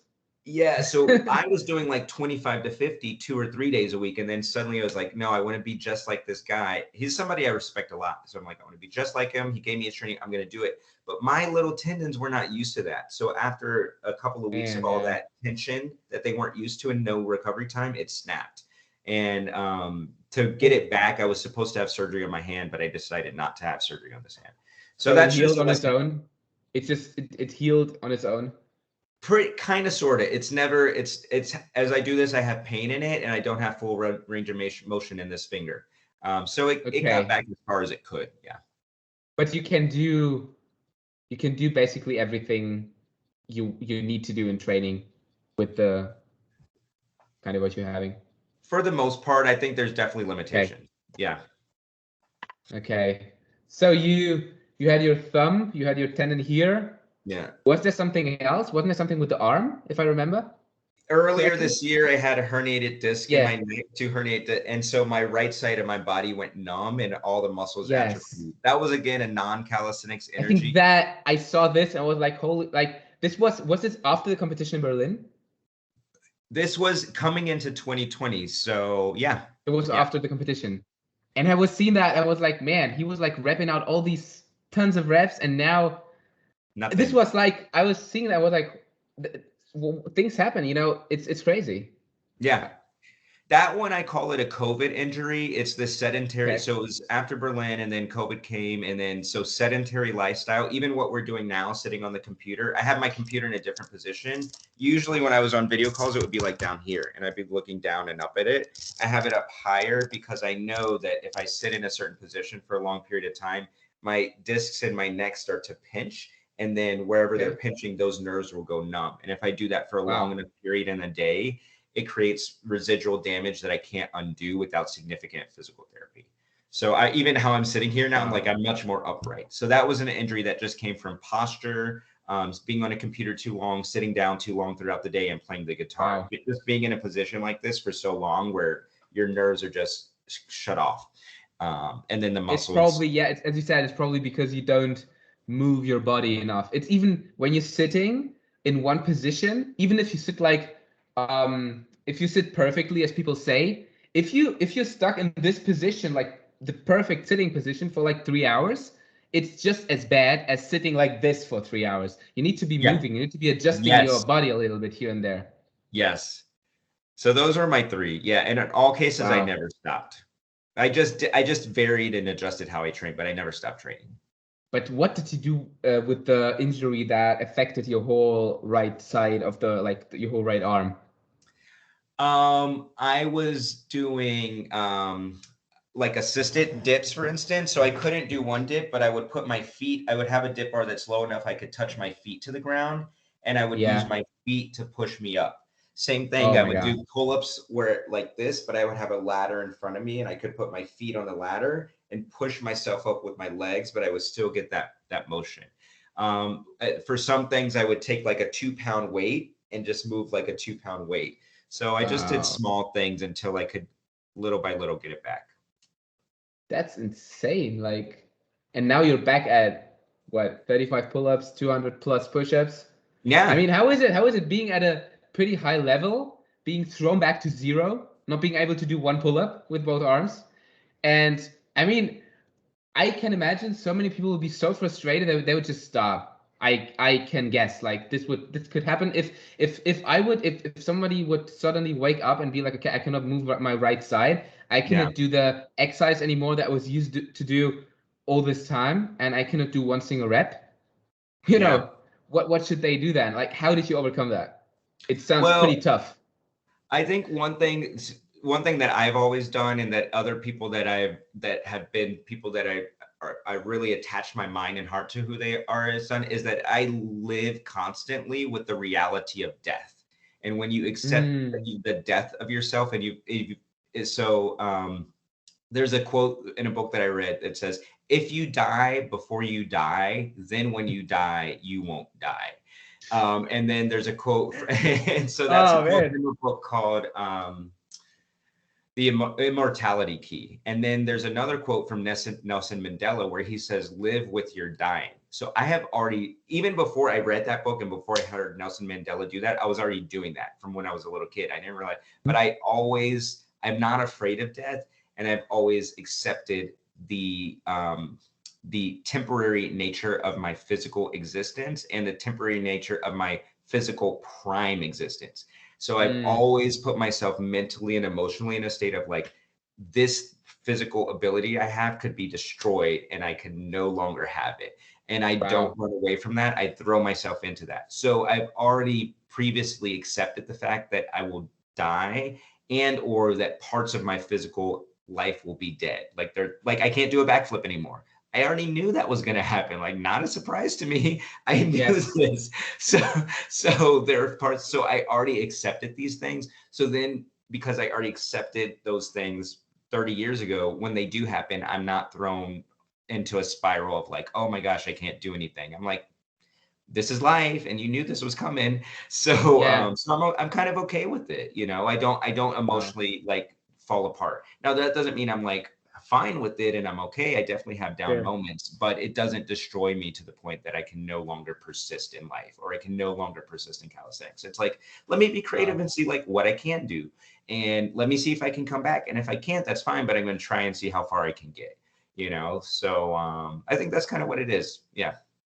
Man, that's an insane mindset. I think it's difficult for people to apply. It's of course it's easier said than done. Be like, yeah, accept that all the abilities you have will be gone one day. Yeah. Accepting that it's simple, it's simple, but it's definitely not easy in the sense of just do it, just accept it, and you'll be good.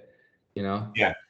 And it also takes some pressure off too, because I was competing at a really high level, and then suddenly it's like, you know what? I'm just going to show up and do what I can do. Like, no pressure on me, So it's kind of like a reboot button or like a reset button, So it's like I try to think of it that way. Like when bad stuff happens, just think of like, what is the opportunity in it, or it like refreshes you. I think if I didn't have those injuries, I might have been not done with calisthenics, but a little bit more bored with it by now. But because I had those new challenges to overcome, I was like re-engaged and reinvested in like training through those challenges and seeing what I could do.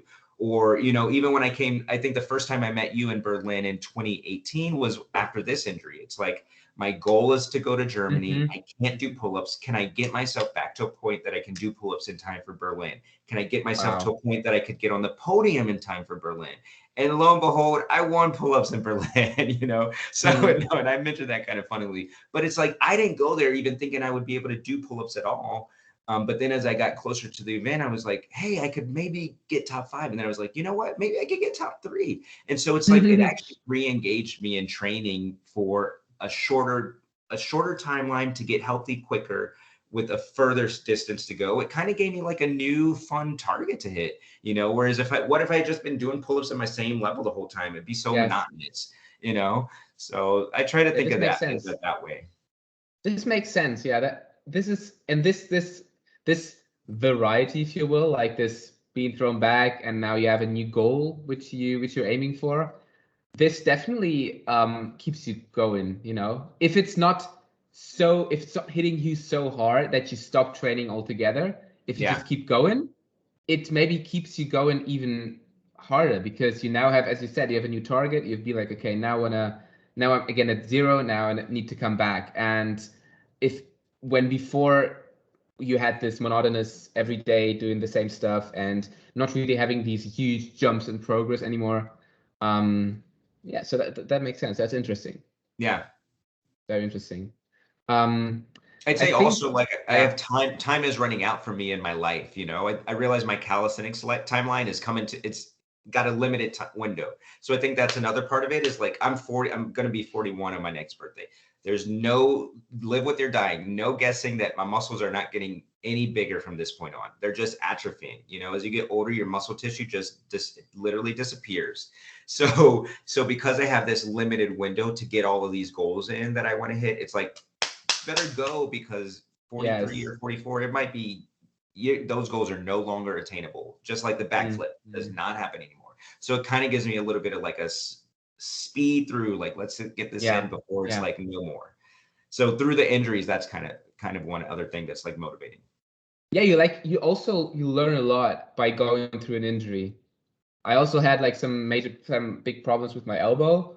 I had like golfer's elbow, something similar probably, because I was overdoing false grips and doing many skills at the same time. So I really couldn't do pull-ups and stuff. So, but what I just wanted to say is you learn a lot by going through that process. Yeah. It's really fascinating. Just, not only you learn a lot about the training process and what you can change and what you can modify, you learn a lot about your body. That's very fascinating, I think. And also the process of getting hit and coming back, falling and getting up again. I think this just is a great life lesson. Yes. In general. Absolutely. Yeah. So that's why I think you should be grateful for an injury. It's yes. Awesome. I've had this fucking injury. That's great. Now I learned so much now. Yeah, you're exactly right. I love that. Yeah. And also you don't like. It's funny because it seems like people are so upset if they have injuries, but they don't have to prove anyone anything. If they lose their strength and everything, I mean, who cares? They can come back. They do have enough time to get back and reach their goals. It's not that they have to compete tomorrow or they have to prove to somebody that they can do it. Take your time and chill out. Yeah. As easy as it sounds. Yeah. And being honest, I needed calisthenics, kind of like how you're saying earlier, how people wouldn't want to sit in a room and be quiet for 15 minutes. I don't think I would want to sit in my life and not be doing something athletic for 15 minutes or a day or a week. There's probably things that I don't want to deal with in my life, that being able to do those, or in my persona, in my being, in my mind, in my heart, within me internally, that I don't want to face that directly, that having that outlet allows me to escape from those things. So I think I if I'm being honest, I needed to keep moving, because then I have that stillness in my life that's probably too much stillness for me to handle right now. But as you said, I think I totally agree with you that probably every person needs something, to hold on to, like something in life which the person is all into, like with the whole soul and everything. For you it's calisthenics, for someone else it can be music, piano, I don't know, drawing, hiking, whatever, like everything. But you don't necessarily need to detach from this, because then you can go down a spiral, in downward spiral, and this can maybe have not such a good ending. So I think it's not necessarily bad that you didn't stop doing calisthenics. Yeah, and there's a balance. There's like a healthy balance between being engaged in something that's virtuous because it's a virtue and brings out your virtues and connects you to other people's virtues versus being like reliant on it or dependent on it. And then there's things that you can be attached to because they're vices. So it's like you got to find that healthy balance, you know, with it. It's difficult. Yeah, I think this comes with time, but you need to have the consciousness to think about it, you know. If you just live your life and never think about it, you maybe never come to that point of have this realization, which you had and which you're living right now. But yeah, I think it comes with time that you realize what you just said. It's pretty deep and difficult stuff for people, for sure.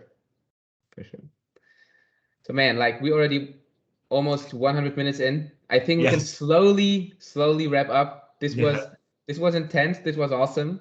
Like I love these sorts of conversation where you really dive deep into not only this superficial stuff where we talk about pull-ups and here training, blah blah. It's, you know, we were diving so deep into the stuff, into, you know, mind stuff and what's going on inside of a person and everything related to this. So that was awesome.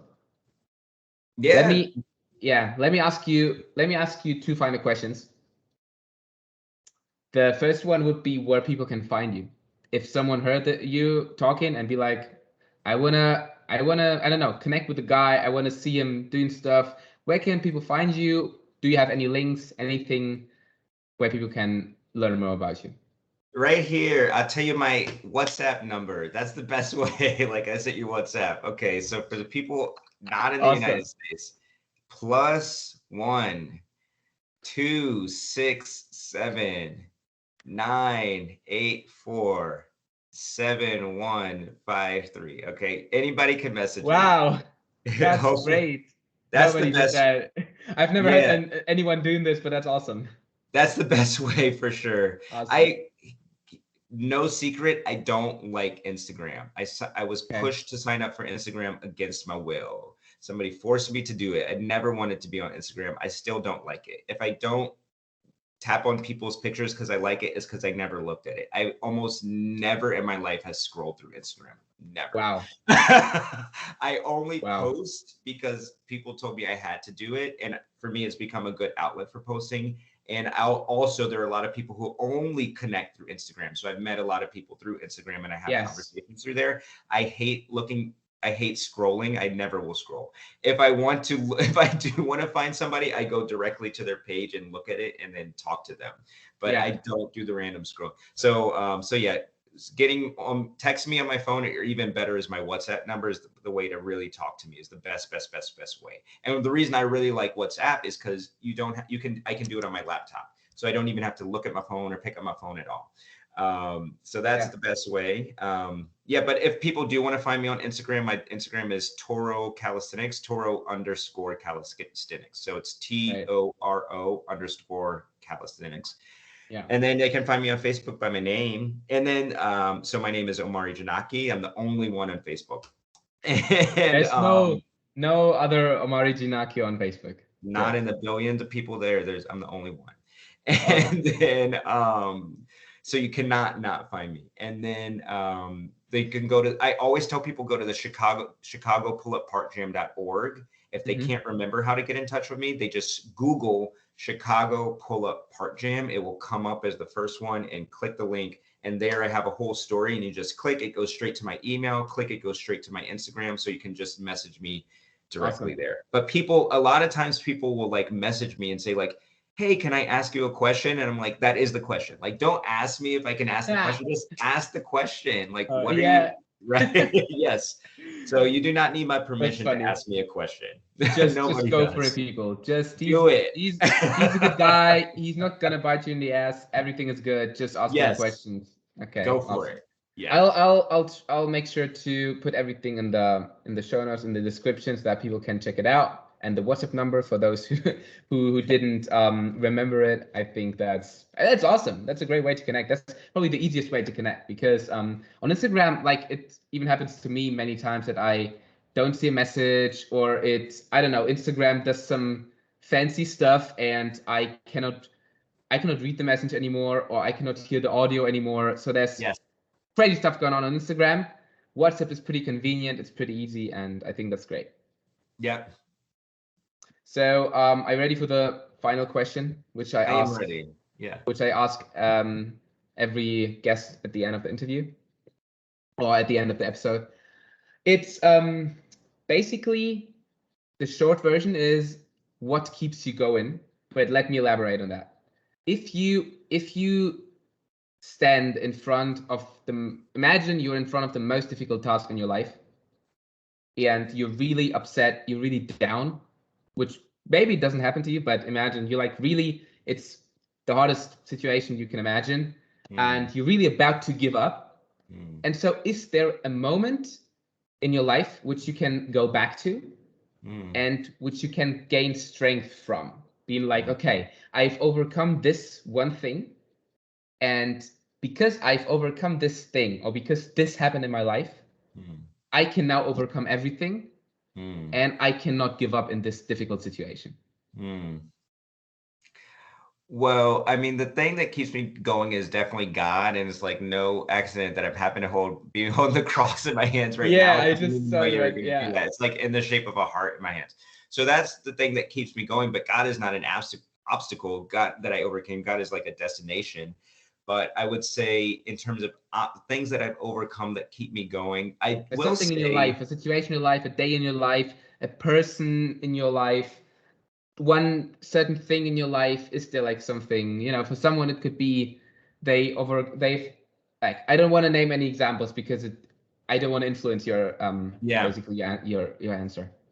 One of them, one is something that's not that deep, but it was when I went to Australia. So Doesn't have to be this deep, was in 2001. I was completely alone. I did not have a job. I did not have a place to stay. I did not know anything about the place. I was not legally able to get a job, all these sorts of things. I was dropped there. I was basically homeless, and I had to figure it out. And I wasn't homeless in that I was sleeping on the street. I was staying in a girls' dorm. Actually, there was a girls' dorm that was empty for the summer, so I had a place to stay in this girls' all girls dormitory that was empty. But the girls were coming back, so I had to exit this place within 1 week. So I had 1 week to figure out everything. And I was totally on my own. I mean, there was not a single person who was supporting me through this process logistically at all. Zero. So I was maybe 20 years old. So that experience, and I was on the other side of the world. So anybody that could help me back on my side of the world was on a completely opposite time frame as me. So it's like I couldn't talk to them at convenient times, even if I wanted to. And this was before there was internet, smartphones, all that sort of stuff. Wow. So but I got it together, and it was awesome. So that one experience told me that I can do, that one experience taught me how resourceful I can be. You can drop me anywhere in the middle of the Amazon forest. I'm going to make something up, and I'm going to have a house within a week. I'm going to build myself a tree house, So that one experience let me know how resourceful I am unto myself, and to have no fear about going anywhere and not knowing what I'm doing when I get there. Because I'm going to make something good happen. Yes. But that's not like a really bad experience. And I wouldn't say that's like, it doesn't have to be a bad experience though. Yeah, I got it. It doesn't have to be. It can be anything which you can, it's like, I've just heard that concept from, I think, what David Goggins, he referred to it as the cookie jar, whatever method, where kind of you grab into this jar with your cookies, which are kind of what you have achieved or reached or whatever in your life. And if you're feeling bad, if you're kind of in a bad situation, or you're kind of about to give up, you grab into that cookie jar and take one, and then you feel better again. It's kind of this idea now, but I just made it a little bit bigger, being like, you're in front of the hardest task of your life, and is there like this one thing that you go back to, and which gives you the power to continue? And it can be anything. It can be even like a person, if you will. It can be anything. Yeah, that's definitely one from the cookie jar. I've definitely also had a lot of experiences. So where I call them 180s, where you go from something you're really bad at to something you're an expert at. So that happened to me with public speaking. And my first job, I was really nervous and did not like doing public speaking. And through working with my boss and a lot of mentors, a lot of coaches, I became one of the people that people thought was like a better public speaker that they would call on to give presentations and training. Wow. So that's also my cookie jar, is that like anything that you're really afraid of in life, or that is really like sort of like a hindrance to you, that, you know, I avoided public speaking. I was really bad at it. I would get nervous and sweaty. I became awesome at it. So it's like, that's Yeah. something I go in the cookie jar. So like when I'm at that next thing that I'm nervous about, like, it'll be fine. Just dive right in. You'll be fine. And the people that supported me through that are part of that cookie jar. And then I would say the last category of stuff are actually experiencing really tragic experiences myself and or other people's with them. That helps me rebound because I realize how precarious and precious life is. So I've experienced in the several tragic deaths and or several tragic lives that were, maybe the person is still alive, but they've lost all semblance of having a meaningful life.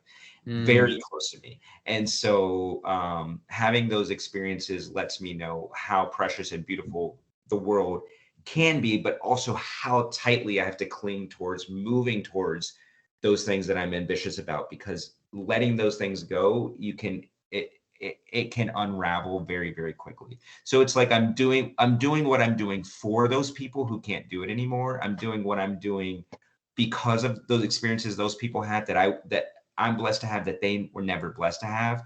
I'm doing it with the strength and resolve that they had, but they were in a worse experience than I was, or they were in a worse environment than I was. So I'm taking like their strength that they wanted to express that nobody let them express. So it's like there's those people, and then there's also like a higher sort of like destination. You know, there's somebody who's in my life right now who is going through a very horrific experience, and it just makes me think, I can't complain about this stuff in my life, and I got to do whatever I can Makes sense. to help this other person model and move and behave towards their better destination, and at least have me around as somebody that is helping them cultivate that and not demeaning or diminishing them anymore. So like, I don't have time to sit here and complain about like little obstacles in my life. Like, no time for that, you know? So I think that's that. Other people's experiences, I have to help me realize I've got to set a framework or set an environment through which we can each get closer to our seeing that light in the world. We just need to keep focusing on that light, not ignoring the darkness, but it keeps me going through those obstacles, because it's like, otherwise we'll both fall backwards. And for this person, I can't do that. So I think it's all these things together. It's all these things together. You probably cannot just choose one, which is like the biggest or the greatest. It's more like they shape your way of thinking and you know, and how you act and how you would react in certain situations. And this makes sense. I can say one is like my grandfather passed away and I held his hand while he was dying, but it wasn't even that. It was that I did something very simple for him, which I was shaving him when he was no longer to shave by himself. And he just looked at me with this pureness in his eyes, and he said, "God bless Omari." And he was like, "God bless you and thank God for you." Just because of the simple act that he could no longer shave himself or hold a razor or find where his chin was, and I was shaving him. But it was the fact that I was doing something for him that I paused to do that I think nobody else paused to even recognize he wanted to have done. So that little appreciation that somebody has, that they were noticed and cared for and loved, when they're they're a man who's been physically doing everything they can their whole life, and suddenly they can't shave on their own. Like, imagine what your ego and your mentality is going through. That I realize that when I'm doing these things in my life with people and around people, that for them it's life altering, something small, like doing those things. So that keeps me, though, his words, like those words and that light in his eyes that I saw, is something that keeps me both motivated and going, because it's like whatever I'm doing for myself or other people could be something that is giving them an experience of being meaningful and present and important in this world that they otherwise would not have. And for myself also. I need it for myself. Sometimes I have those things that I would like help with, but nobody's helping me. So I gotta find my own light. But then you have that experience where you were alone in Australia and figured, stuff out on your own and nobody helped you. Yeah. So you know you can do it, right? Yeah, exactly. And there's a much, I know you're probably looking for some more. There's much more serious conversations about this that I could have, but I think that would probably be one-on-one with you, not recorded. And yeah, I'm happy to have those conversations with you. The only reason I don't go into those, I mentioned some of the tragedies, and I mentioned a little bit of what happened before Berlin. Only reason I don't do that is because I think that some of the things I need to share with people in my life, I need to share with them face to face. And I think some of those experiences, it's not fair for people to learn about me on a social media post, or in a public announcement. It needs to be something that they hear from me directly in person. Of course. And so I want to respect those conversations. To look the person in the eyes and, talk to the person and not just let the person listen it on the podcast. Yeah, listen to this podcast where I talked about this thing I never told you about. It's like you find out about it now. It's like, no, I got to introduce it to people in the right way. But I appreciate that there are certain things in your life which maybe you don't want that everyone knows. I mean, they're so private and they're so secret, if you will. They why should everyone? I can imagine that there are certain things which I would also never tell on, I don't know, a podcast platform and distribute it so that everyone can know who I am and every single thing. And I get it. I absolutely get it. Yeah, totally. And I'm open to doing it. I probably will do it one day. I just want to make sure that it doesn't come as a surprise to some people in my life, Okay. Yeah. Well, this was absolutely mind-blowing. Like we talked about so many great things. And I really want to appreciate you for what you're doing and for what you were talking about today and for coming on. I am really grateful that we had the opportunity to talk and share so much great wisdom. This was really great. Awesome. Well, Maxim, I love it. I'm glad that I met you and I'm glad that you're doing this. It seems like you're doing something that's great for yourself and great for everybody. So I'm absolutely glad it's an amazing experience. It's an amazing experience every time. Yeah. Well, anyway, much love. Thank you for thinking of me and, keep rocking out. Hopefully I'll see you over there in person this year or soon. Definitely. All right.